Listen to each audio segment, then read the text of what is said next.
بسم اللہ الرحمن الرحیم وبہ نستعین۔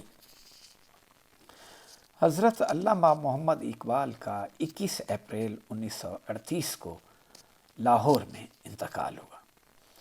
وہ لاہور کی بادشاہی مسجد کے پہلو میں آسودہ خاک ہیں۔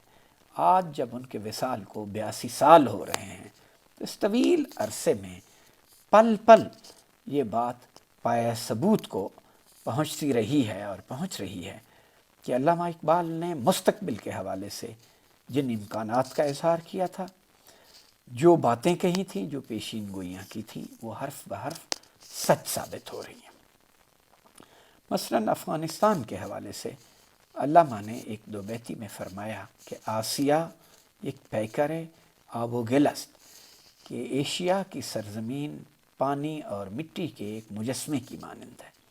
ملت افغان در آن پیکر دل است، افغان قوم اس مجسمے میں دل کی مانند ہے۔ از فساد او فساد آسیہ، اگر افغانستان میں بدامنی ہوگی تو ایشیا میں بھی بدامنی ہوگی۔ از گشاد او گشاد آسیہ، اور اگر افغانستان میں سکون ہوگا تو قطعی طور پر بر صغیر یعنی ایشیا میں بھی امن اور آشتی اور سکون ہوگا۔ آج کے جدید دور میں جب تحقیق کے منابع جدید ٹیکنالوجی کی وجہ سے سہولت سے محققین کی دسترس میں ہیں، آج بھی پولیٹیکل سائنس کے متخصصین اور ڈیفنس اور اسٹریٹجک اسٹڈیز کے ماہرین علامہ اقبال کے نقطہ نظر کی تائید کرتے نظر آتے ہیں۔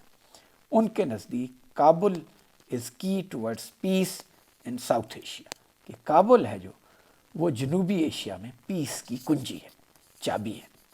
علامہ اقبال نے قرآن مجید کا دل کی گہرائی سے اور خلوص سے مطالعہ کیا۔ آج جب ہم پاکستان کے لوگ امت مسلمہ والے مختلف مسائل میں گھرے ہوئے ہیں، ہمیں اپنے انہی سرچشمہ فیض سے رجوع کرنے کی ضرورت ہے۔ آج اقبال کی برسی کے حوالے سے اس عہد کی تجدید اور اس پر عمل کرنے کی ضرورت ہے کہ ہم اپنے روحانی سرچشمہ فیض کا دامن پکڑیں گے، کامیابی یقینی بات ہے ہمارے قدم چومے گی۔ دنیا بھر کو آپ دیکھ لیں، وہ اپنے نظریوں کی طرف رجوع کر رہی ہے۔ ہمیں بھی مسلمانوں کو، خاص کر اہل پاکستان کو، اپنے نظریے جو اسلام سے ہی، اسلامی تعلیمات سے اخذ ہوا ہے، ان کے جو ستون ہیں، علامہ اقبال جیسے عظیم شاعر، ان کے افکار پر ان کو مطالعہ کرنا چاہیے اور ان پر عمل کرنے کی کوشش کرنی چاہیے۔ خاص طور پر نوجوانوں کو، کہ علامہ اقبال کی ساری امیدیں نوجوانوں کے ساتھ ہیں۔ بہت شکریہ۔